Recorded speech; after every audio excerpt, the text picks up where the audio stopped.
Hey guys, welcome back. Well, got the 20-foot bean head sitting right here, and today is September 21st, and we're guessing mid to later next week of starting soybean harvest. And so what I want to do is I want to get the R52 over there, bring it around, pick this bean head up, and I want to go through checking sickle sections. Everything else is pretty much all ready to go, but I do want to check sections on this 20-foot head, and then also over there on the 35-foot head. But yeah, I'll be bringing you along. However, before I get to that, I'm going to take you out here right quick and show you something that we did to the tandem axle grain truck also. So I'll show you that too. Yeah, this here's it's either a 1985 or a 85. I couldn't remember if it was 85 or 86. But yeah, 85 S1900 International with the old DT466 motor. And if I remember right, that's a 20-foot grain box, if I remember correctly. But here on the back, it's got your 3 cargo doors, and they were beginning to get kind of rusted out down here at this bottom part, especially this one and the middle door. Now this one over here, this part right here had actually been replaced before we even bought the truck. But took the doors off here probably about a month and a half ago. I think it's back in the middle to early part of August. I'll go ahead and get that thing out of there. And I took them down to a machine shop down here up in Monticello, Indiana. And had them put on the middle door here. You can kind of see the cut line right there. They replaced this whole bottom section, put all new C channels and inside metal. And then, of course, they had to take and bend the bottom part. I'll see if I can show that to you here. Get the door opened up. Yeah, there we are. Still has a little bit of wheat inside from wheat harvest. And then, of course, they had to go up underneath here. Well, this inside part, it had to come down. They had to bend over at a 90 and then 90 again to come on down. And so they got all that, and like I say, they did this one right here, put a new channel piece here across the bottom, up this side, and then also additional metal there on the inside as well, right through here. And so, yeah, I just thought I'd throw that in, mix this in with the combine video. But I just got done giving it a paint job, got them all painted up. I actually just painted the entire door, all the outside of the doors. And here in time, I may end up just painting the whole back of the truck. As you can see, it's actually silver. And this here is kind of like a light colored smoke gray. But yeah, I just thought I'd throw this in with the video and show it to you. Now if I can get the door shut.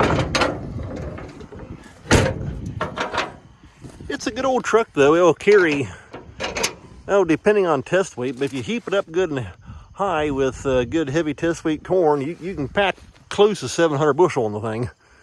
Easily 650. But yeah, good old tandem truck. It's got a big old Allison 5-speed automatic transmission in it. And we bought it here probably about 5-6 years ago off a neighbor. And yeah, it's been a good old truck for us. So, well, I'm going to get back to showing you on the combine. I'm pulling in the shed right now. I'll be able to put the head on the combine. We keep the head sitting here up against the north wall of the shed.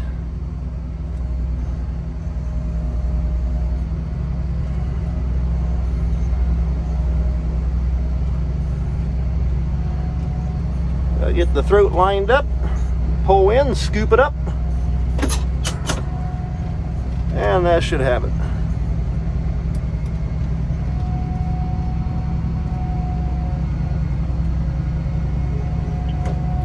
There we are.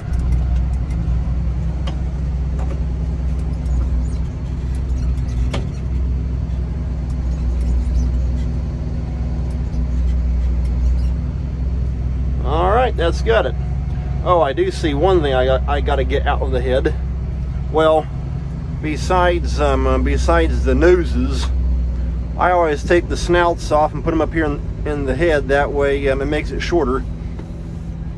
But over here on this side, I see that I still have the steering shaft from my old John Deere B right there laying here in the head. I gotta get that out and put it back over on the tractor.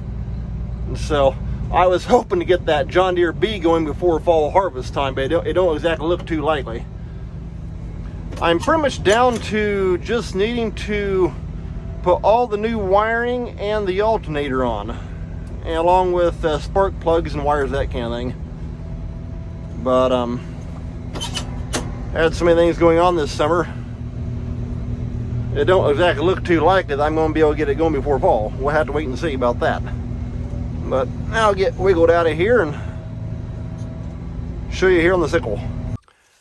I went ahead and I hooked up the hydraulic hose that raises the reel up and down. Go ahead and put them safety locks in. Okay, let's go ahead and start looking at these sickle sections. I did not hook the drive shaft for the head up to the machine, so I should be able to take and roll this auger and walk that sickle so that the set sections are in between the guard noses. Okay, let's see. Right there's one, got a few teeth kind of chipped. I need to get me a piece of soapstone, mark them. Now that one is actually, it's part of the sickle drive head. So you got this arm piece coming out across here so far, but it don't make any difference.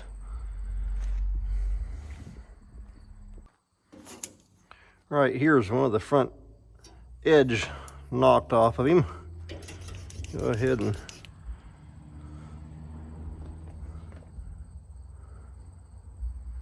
let's see here. This here has the SCH roller system on it, and I really like this. It's done a really great job over the years. Instead of wear plates, like what a lot of sickles have, it just has these rollers that it rolls on, and so it really works good. We've really liked it for a long time.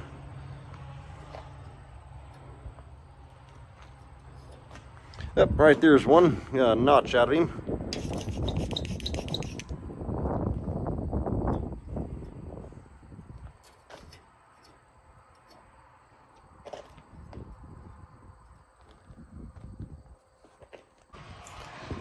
So far I'm not seeing many. It looks like I think I only have about 3. That one right there.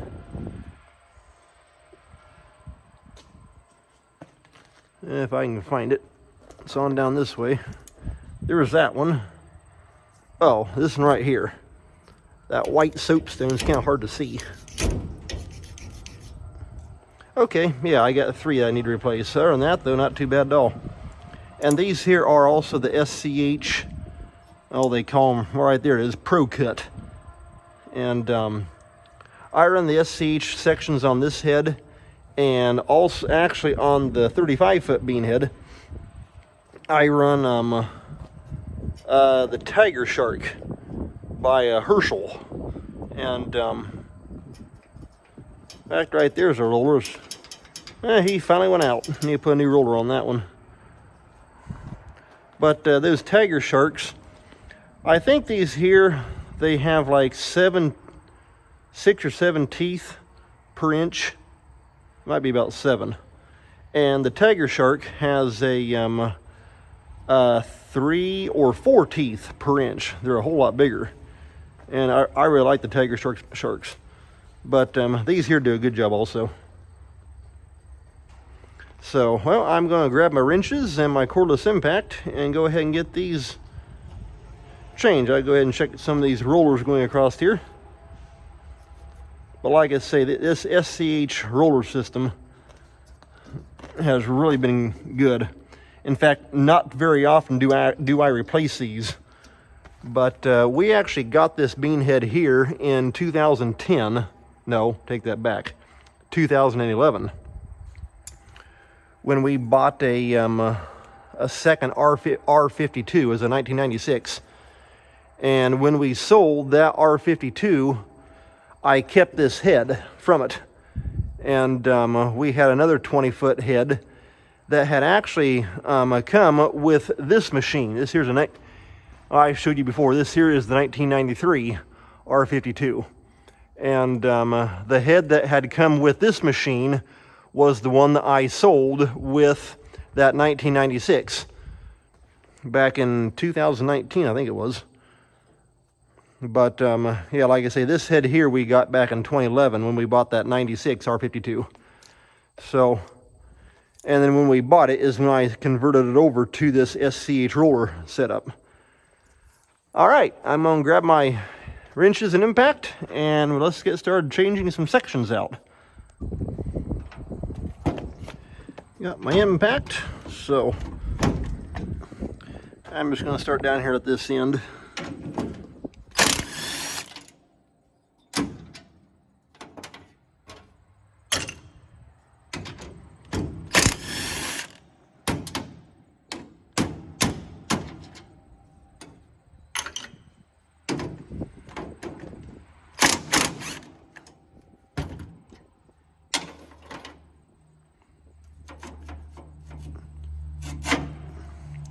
Okay, if it'll come this way far enough, I should be able to take and roll the auger here up all the way and bring that sickle section out there in the middle.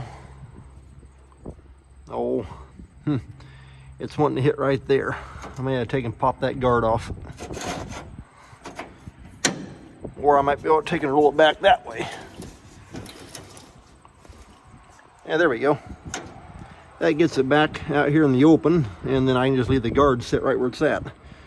And then somebody just slide it back and forth. And these little bolts right here are a 10 millimeter, well, it takes a 10 millimeter socket. Yeah, there we go.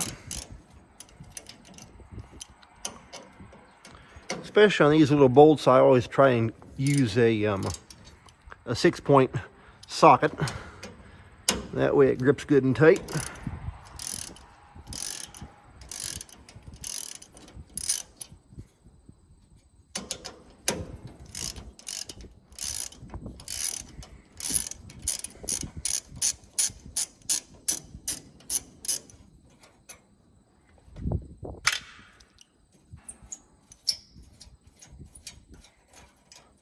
Like I say, since the bolt itself goes into that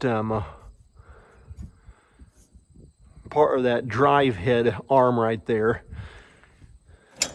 it does not have a little flange nut on the bottom of it. And so, in fact, what I may end up doing is getting a little bit of blue Loctite.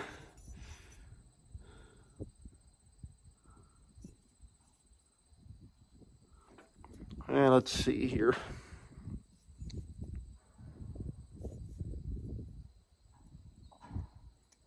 Yeah, that tooth's about, both them teeth are about ready to chip off, so time for a new one. But what I may end up doing is I may grab my thing of Loctite and put a little bit of blue Loctite on there, which is medium strength, because I sure don't want the things working loose. And I can see on here, oh, there's a little bit of Loctite that was put on when I put the bolt in. So we'll just put a little bit of Loctite on there, and that way it can't come out. Got my thing of Loctite.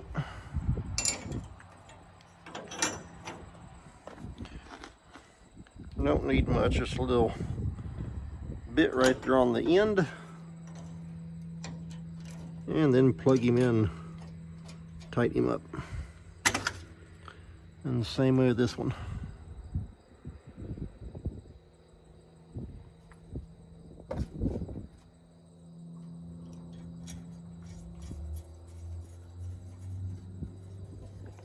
There we go.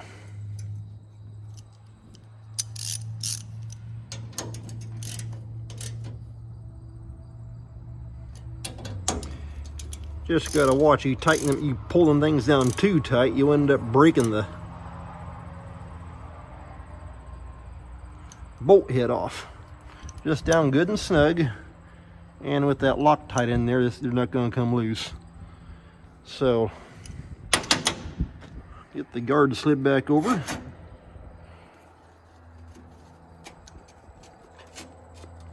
Oh, I forgot to grab a little punch to line them holes up. That might pop through like that. There we go. Get the roller, and like I say, there's your roller. You got this, got that bottom lip that runs underneath the back of the section, and they just roll back and forth. Like I say, they work great and do a really good job.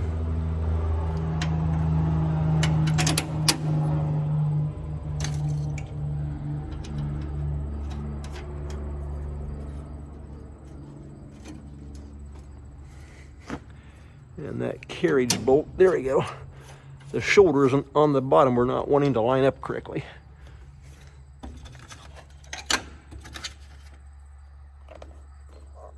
Put the cap back on that so it won't get tipped over.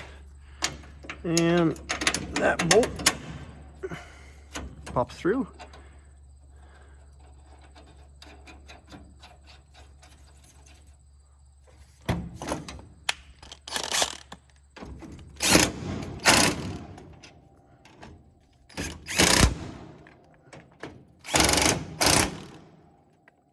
Just like that. Okay, now let's jump down here to section number 3. Looks like right there, yeah. Oh, take that back. This is section 2. Down here is section number 3. If I can find the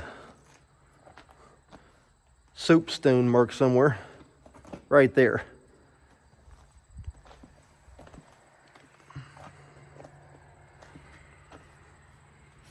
And so, in fact, I'm going to try and take just this guard here loose.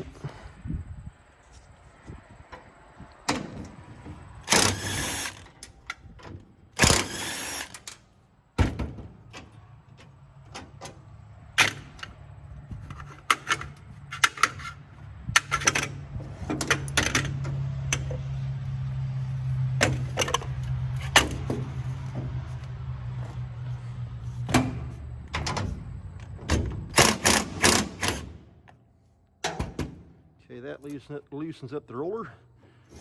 Take and slide that over. It also, there's a little spacer tab that goes right there underneath the back of the guard, under each guard. And so,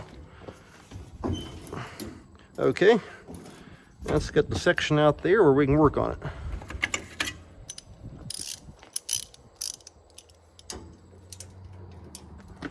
Now these here have a oh, I call it a little flange nut because it's got a little flange shoulder on it.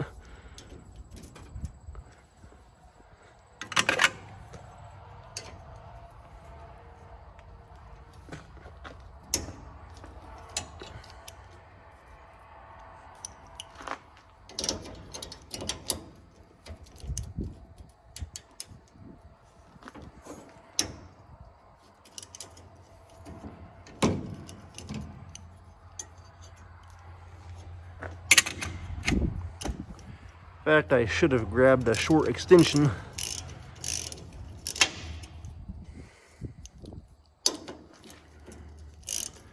That way the ratchet handle is farther away and I can grab it easier.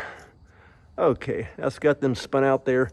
And now what I do, because these little bolts, right beneath that head, there's kind of like, well, it's kind of grooved to help make it hold tighter into that actual bar. And so I'll spin that little nut down just below the threads, take a hammer, and pop them up. Now you can see it's loose.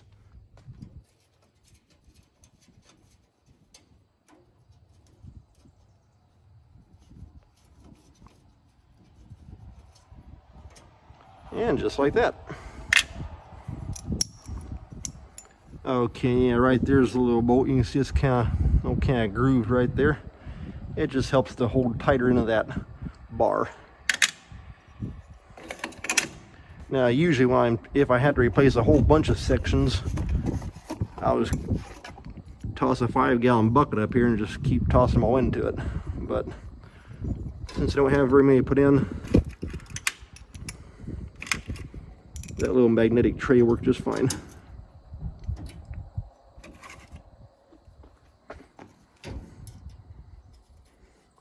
Little tiny flange nut goes in the bottom, and tighten him up.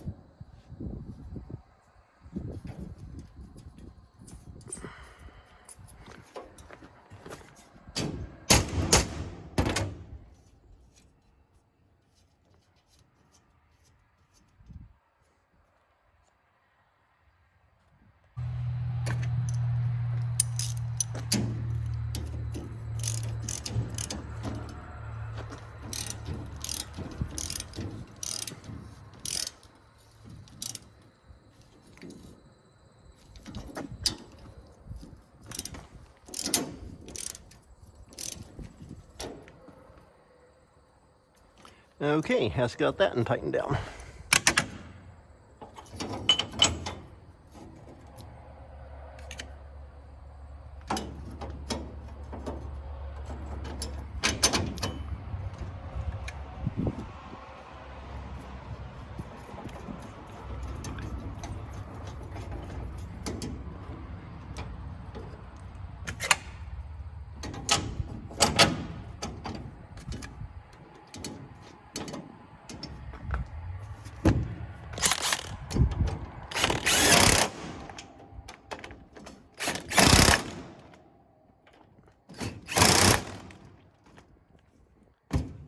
Okay, that's got that. Now I'll jump on down here to the third section. Where is that thing? It's down through here somewhere. I'm gonna take and spin the...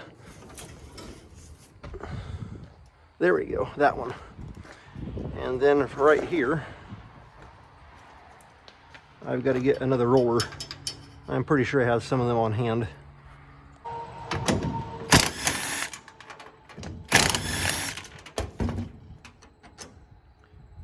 Okay. Get that new roller put in.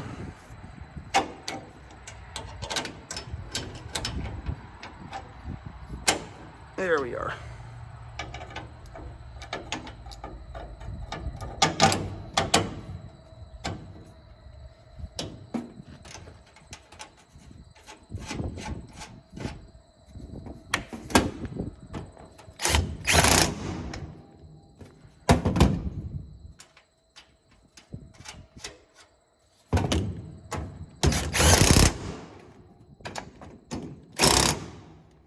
And that's good. Like I say, these a little loose and floppy there, but these rollers are a whole lot better than the old wear plate setup. And so, okay, that's got that one. And now I'm gonna go ahead and change out that third sickle section, and that should have it. Just got section number 3 here replaced, right there. I didn't bother showing you that one. I mean, you've already seen the other two. It's all the same thing. But that should have this head ready to go. Other than I need to put these nose extensions onto it. I'm not sure if I put them on now or I may hold up until we're actually ready to go, because I'll probably drop this back off over along the wall over here. And with those extensions off, it lets me put the bean head closer to the wall. And so, like I said, I'm just probably just going to hold up on putting them on until we're actually ready. But other than that, though, I think this machine is ready to roll. Well, other than grease it up, of course. But I may go ahead and grab that 35-foot head, and I might make it part of this video. I might not. Wait and see.